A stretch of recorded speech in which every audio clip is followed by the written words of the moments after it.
guys, welcome back to Reading Wizard. Today we will be reading Chapter 7 of Harry Potter and the Chamber of Secrets by J.K. Rowling. So let's get started. This chapter is called Mudbloods and Murmurs. Please don't forget there's a link in the description to watch that surprise clip. This one is super good. So let's get started. Harry spent a lot of time over the next few days dodging out of sight whenever he saw Gilderoy Lockhart coming down a corridor. Harder to avoid was Colin Creevey, who seemed to have memorized Harry's schedule.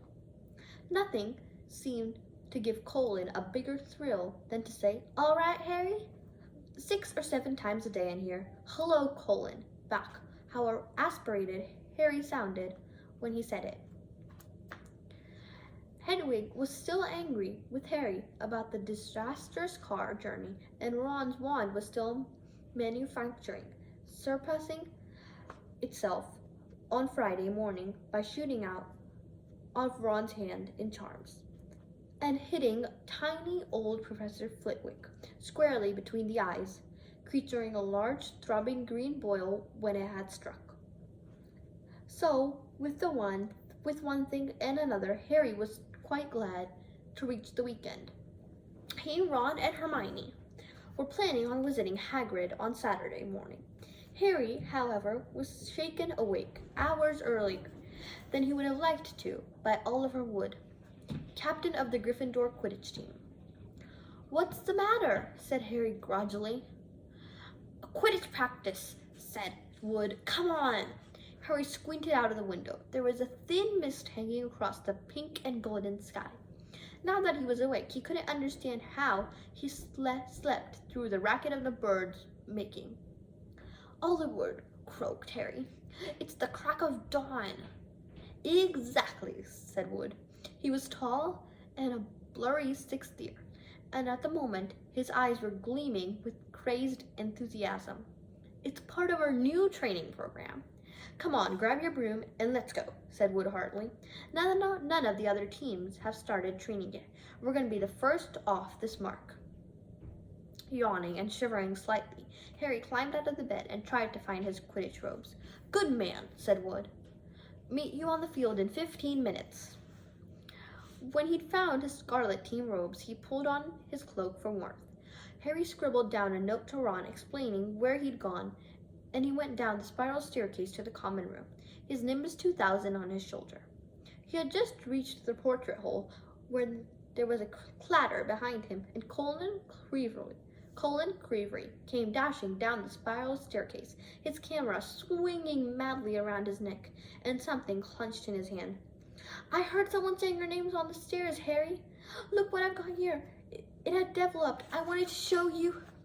Harry looked blamstwitty at the photograph Colin was banishing under his nose. A moving black and white Lockhart was tugging hard on an arm Harry recognized as his own. He was pleased to see that his photographed self was putting up a good fight and was refusing to be dragged into view. As Harry watched, Lockhart gave up, slumped, panting against the white edge of the picture. "Will you sign it?" said Colin eagerly. "No," said Harry fatly, glancing around to check that the room was nearly deserted. "Sorry, Colin, I'm in a hurry. Quidditch practice." He climbed through the portrait hole. "Oh wow, wait for me. I've never watched a Quidditch game before." Colin scrambled through the hole after him. "It'll be really boring," said Harry quickly, but Colin ignored him, his face shining with excitement. "You were the youngest house player in 100 years, weren't you, Harry? Weren't you?" said Colin, trotting alongside him. "You must be brilliant. I've never flown. Is it easy? Is it that your own broom? Is it that the best one there is?" Harry didn't know how to get rid of him. It was like having an extremely talkative shadow. "I don't really understand Quidditch," said Colin breathlessly.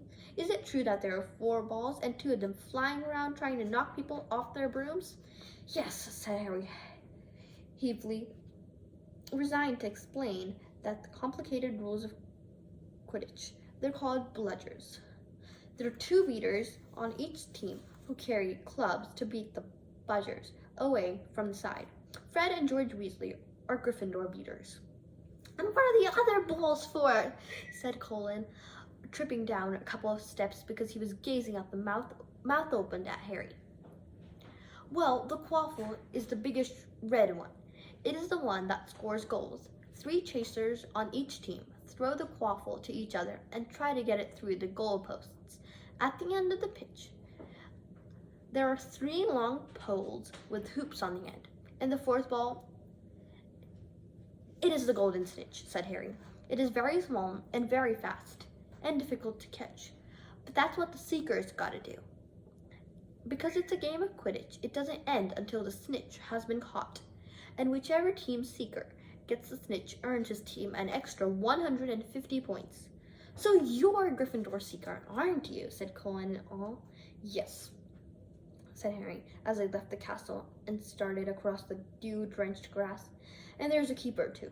He guards the goalposts. That's really. But Colin didn't stop questioning Harry all the way down the sloping lawns to the Quidditch field, and Harry only shook him off when he reached the changing rooms. Colin called after him in a piping voice, "I'll go and get a good seat, Harry," and hurried off to the stands. The rest of the Gryffindor team were already in the changing room. Wood was the only person who looked truly awake. Fred and George were still sitting, puffy-eyed and towsy-haired, next to fourth-year Angela Spinnet, who seemed to be nodding off against the wall behind her. Her fellow chasers, Kate Bell and Angela Johnson, were yawning side by side opposite to them. "There you are, Harry. What kept you?" said Wood briskly. "Now, I wanted to talk with you about all before we actually get onto the field, because I spent the summer devising a whole new training program, which I think would really make the difference."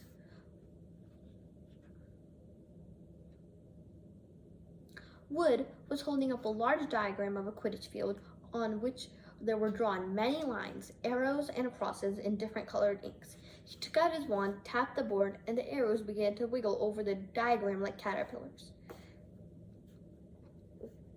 As Wood launched into a speech about the new taxes, Fred Weasley's head drooped right onto Angela Spinnet's shoulder, and he began to snore. The first board took nearly 20 minutes to explain, but there was another board under that, and a third one. Harry sank into a stupor as Wood droned on and on. "So," said Wood, at long last, jerking Harry from a visual fantasy, which he could be eating breakfast for this very moment up in the castle. "Is it clear? Any questions?" "I've got a question," said Oliver, said George, who had woken up with a start. "Why didn't you tell us this yesterday when we were still awake?" Wood wasn't pleased. "Now listen here, you lot," he said, glowing at all of them. "We should have won the Quidditch Cup last year. We could have easily beat the team, but unfortunately, owing to the circumstances beyond our control." Harry shifted guiltily in his seat. He had been unconscious in the hospital wing for the final match of the previous year, meaning that Gryffindor had been a player short, and they suffered from their worst defeat in 300 years. Wood took a long moment to regain control of himself. The last defeat was still clearly torturing him. "So this year we'll train harder than before." "Okay, go and put our new theories into practice," Wood shouted, seizing his broomstick and leading the way out of the locker rooms. Stiff-legged and still yawning, his team followed. They had been in the locker room for so long that the sun was completely up now, although remains of mist hung over the grass in the stadium. Harry walked onto the field. He saw Ron and Hermione sitting at the stands. "Aren't you finished yet?" called Ron incuriously. "Haven't even started," said Harry, looking jealously at the toast and marmalade Ron and Hermione brought to the Great Hall. "Wood has been teaching us some new moves." He mounted his broomstick and kicked it to the ground, soaring up in the air. The cool morning air whipped in his face, waking up far more efficiently than Wood's long talk. It felt wonderful to be back on the Quidditch field. He soared right around the stadium in full speed, racing Fred and George. What's that funny clicking noise? Called Fred as they hurtled around the corner. Harry took a look in the stands. Colin was sitting in one of the highest seats, and his camera raised, taking picture after picture, and sounding strangely magnified with the deserted stadium. Look this way, Harry! That way! He cried cheerily. Who's that? Said Fred. No idea, Harry lied, putting a spurt of speed that took him as far away as possible from Colin. What's going on? Said Wood, frowning as he skimmed through the air towards them. Why is that first year taking pictures? I don't like it. He could be a Slytherin spy, trying to figure out about our new training program. He's a Gryffindor, said Harry quickly, and Slytherins don't need a spy, Oliver, said George. What makes you say that? Said Wood testily. Because they're here in person, said George, pointing. Several people in green robes were walking onto the field, broomsticks in their hands. I don't believe it, hissed Wood in outrage. I booked the field for today. We'll see about this. Wood shot towards the ground, landing rather harder than he was meant to, in his anger, staring slightly as he dismounted. Harry, Fred, and George followed. Flint, bellowed Slytherin Captain. Wood bellowed at Slytherin Captain. This is our practice time. We've got up specially. You can clear that off now. Marcus Flint was even larger than Wood.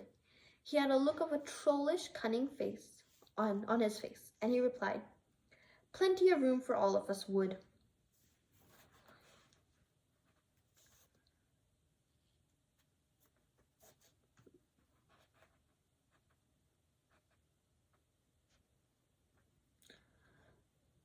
Angela, Alcia,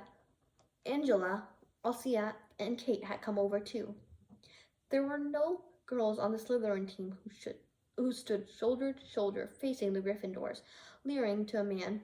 But I booked the field, said Wood, pointing, positively sprinting with rage. I booked it. Ah, said Flint, but we've got special permission signed here from Professor Snape. I, Professor S. Snape, give Slytherin team permission to practice today on the Quidditch field owing to the need to train their new seeker. You've got a new seeker, said Wood, distracted. Where? And from behind 6 large figures before came a 7th small boy, smirking all over his pale, pointed face. It was Draco Malfoy. Aren't you Lucius Malfoy's son? Said Fred, looking at Malfoy with dislike. Funny you should mention Draco's father, said Flint, as the whole Slytherin team smiled more broadly. Let me show you this generous gift he's made to the Slytherin team. All 7 of them held out their broomsticks. 7 highly polished, brand new handles and 7 sets of fine gold lettering spelled the words Nimbus 2001, gleamed under the Gryffindors' noses in the early morning sun. Very latest model, only came last month, said Flint carelessly, sucking a speck of dust from the end of his own. I believe it outstrips the old 2000 series by a considerable amount. And for the old clean sweeps, he smiled nastily at Fred and George, who were both clenching clean sweep 5s. Sweep the board with them. None of the Gryffindor team could think of anything to say for a moment. Malfoy was marking so broadly his cold eyes were reduced into slits. Oh, look, said Flint. A field invasion.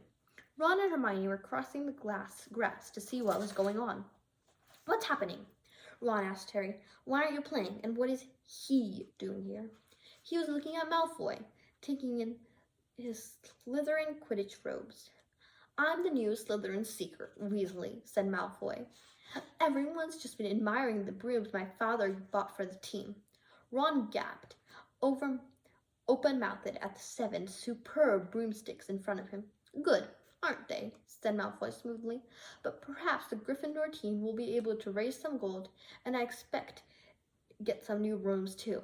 You could raffle for one of those clean sweep 5s. I expect a museum would bid for them. The Slytherin team howled with laughter. At least no one in the Gryffindor team had to buy their way in, said Hermione sharply. They got it on pure talent. The smudge look on Malfoy's face flickered. No one asked your opinion, you filthy little mudblood. He spat.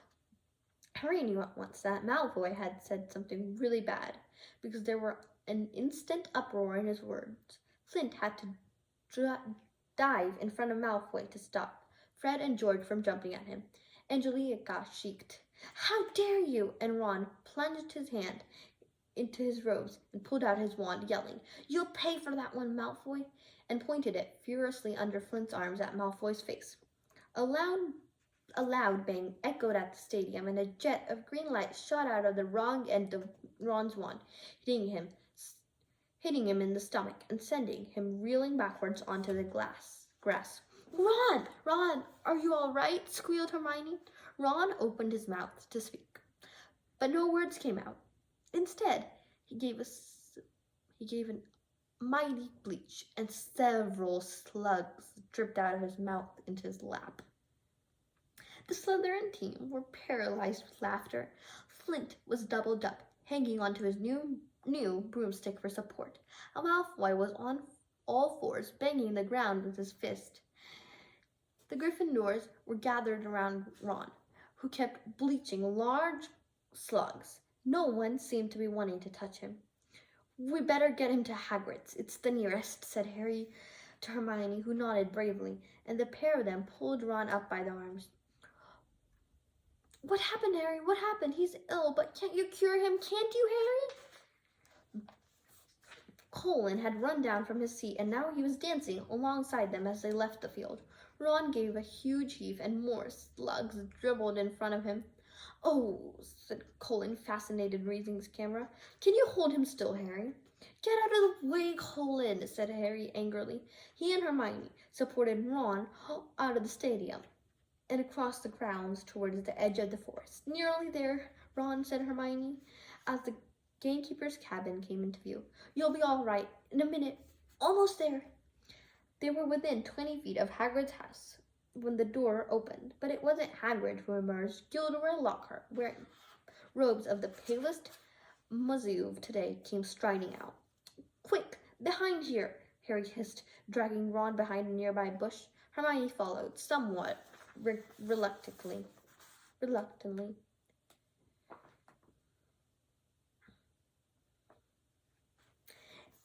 "It's a simple matter if you know what you're doing," Lockhart said loudly to Hagrid. "If you need help, you know where I am. I'll let you have a copy of my book. I'm surprised you already haven't got one. I'll sign another one tonight and send it over." "Well, goodbye," he said, and he strode to the castle. Harry waited until Lockhart was out of sight and then pulled Ron out of the bush and up to Hagrid's front door. They knocked urgently. Hagrid appeared at once, looking very grumpy, but his expression brightened when he saw who it was. "Been wondering when you'd come to see me. Come on, come in. I thought you might have been Professor Lockhart. Back again." Harry and Hermione supported Ron over the threshold into the one-roomed cabin, which had an enormous bed in one corner and a fire crackling merrily in the other. Here Hagrid did seem perturbed by Ron's slug problem, which Harry hastily explained as he lowered Ron into a chair. "Better out than in," he said cheerfully, plunking into a large Cooper basin in front of him. "Get him all out, Ron." "I don't think there's anything we can do except wait for it to stop," said Hermione anxiously, watching Ron bend over the basin. "That's a difficult curse to work at the best of times, what with the broken wand." Hagrid was busting over to make them tea. His boarhood fang was slobbering all over Harry. "What did Lockhart want with you, Hagrid?" Harry asked, scratching Fang's ear. "Given me advice on how to getting kelpies out of a whale," growled Hagrid, moving a half-plunked rooster off his scrub table and setting down a teapot. "Like I don't know, and banging on about some banshees he banished. If one word was true, I'd eat my kettle." It was most unlike for Hagrid to criticize a Hogwarts teacher, and Harry looked at him in surprise. Hermione, however, said somewhat higher than usual, I think you're being a bit unfair. Professor Dumbledore obviously thought he was the best man for the job. He was the only man for the job, said Hagrid, offering them a plate of trickled toffee, while Ron coughed squeezily into his basin. And I mean the only one. Getting very difficult to find someone for the dark arts job. People are too keen to take over, it seems. They think it's starting to get jinxed. No one has lasted for a long while now. So tell me, said Hagrid, jerking his head at Ron, who was he trying to curse? Malfoy called Hermione something. It must have been really bad because everyone went wild. It was bad, said Ron hoarsely, emerging over the tabletop, looking pale and sweaty. Malfoy called her a mudblood, Hagrid. Ron dived out of sight again as a fresh wave of slugs made their way up in their appearance. Hagrid looked outraged. He didn't, he growled at Hermione. He did, she said. I don't know what it means, but I could tell it was really rude, of course. It's about the most insulting thing he could think of, gasped Ron, coming back up. Mudblood's a really foul name for someone who is muggle-born. You know, non-magical parents. There are some wizards, like the Malfoy family, who think they're better than everyone else because they're what people call pure blood. He gave a small burp, and a single slug fell outstretched out in his hand. He threw it into the basin and continued, I mean, the rest of us know that it doesn't make a difference at all. Look at Neville Longbottom. He's pure blood, and he can hardly stand a cauldron up the right way. And they haven't invented a spell or Hermione can't do, said Hagrid proudly, making Hermione go to a brilliant shade of magenta. It's a disgusting thing to call someone, said Ron, wiping his sweaty brow with his shaking hand. Dirty blood, see? Common blood. It's ridiculous. Most wizards these days are half-blood, anyway. If we hadn't married muggles, we'd died out. He ducked out of sight again. Well, I don't blame you for trying to curse him, Ron, said Hagrid loudly over the thuds of slugs hitting the basin. But maybe it was a good thing your wand backfired. Expect Lucius Malfoy would have come marching up to the school if you had cursed his son. At least you're not in trouble. Harry would have pointed out that trouble didn't come much worse than having slugs pouring out of your mouth, but he couldn't. Hagrid's trickle coffee had cemented his jaws together.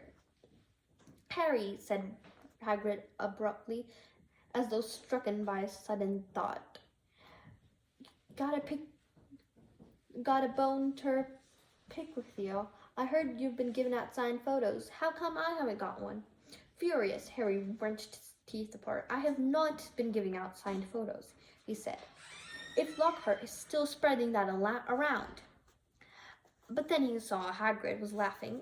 I'm only joking, he said, patting Harry gently onto the back and sending him face first onto the table. I know you hadn't really. I told Lockhart you didn't need to. You're more famous without trying. I bet he didn't like that, said Harry, sitting up and rubbing his chin. Don't think he did, said Hagrid, his eyes twinkling. And I told him I'd never read one of his books, and he decided to go. Trickle toffee, Ron? He added as Ron reappeared. No thanks, said Ron weakly. Better not risk it. Come see what I've been growing, said Hagrid, as Harry and Hermione finished the last of their tea. In a very small vegetable patch behind Hagrid's house were a dozen of the largest pumpkins Harry had ever seen. Each was the size of a large boulder. Getting on well, aren't they? Said Hagrid happily. For the Halloween feast. They should be big enough by then. What have you been feeding them? Said Harry. Hagrid looked over the shoulder to check that they were alone. Well, I've been giving them, a bit of help. Harry noticed Hagrid's flowery pink umbrella leaning against the back wall of the cabin. Harry had a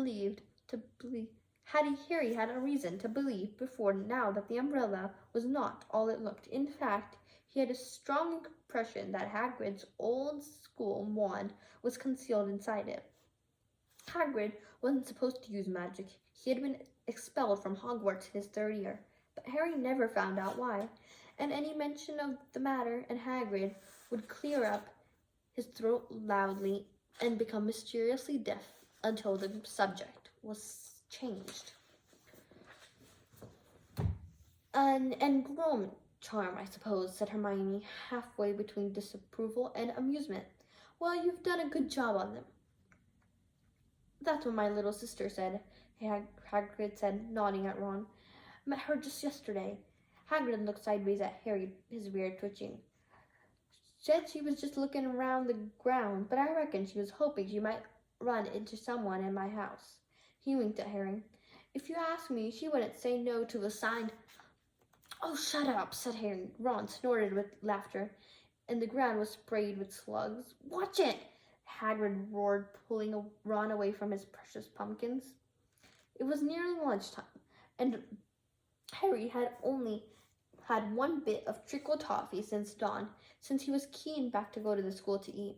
They said goodbye to Hagrid and walked back up to the castle, Ron hiccuping occasionally, but only bringing up 2 very small slugs. They had barely set foot on the cool entrance hall when a voice rang out. There you are, Potter Weasley, said McGonagall, walking towards them, looking stern. You both will do your detentions this evening. But what are we doing, Professor? Said Ron, nervously suppressing a burp. You will be polishing the silver trophy room with Mr. Filch, said Professor McGonagall, and no magic, Weasley. Elbow grease. Ron gulped. Filch was the caretaker.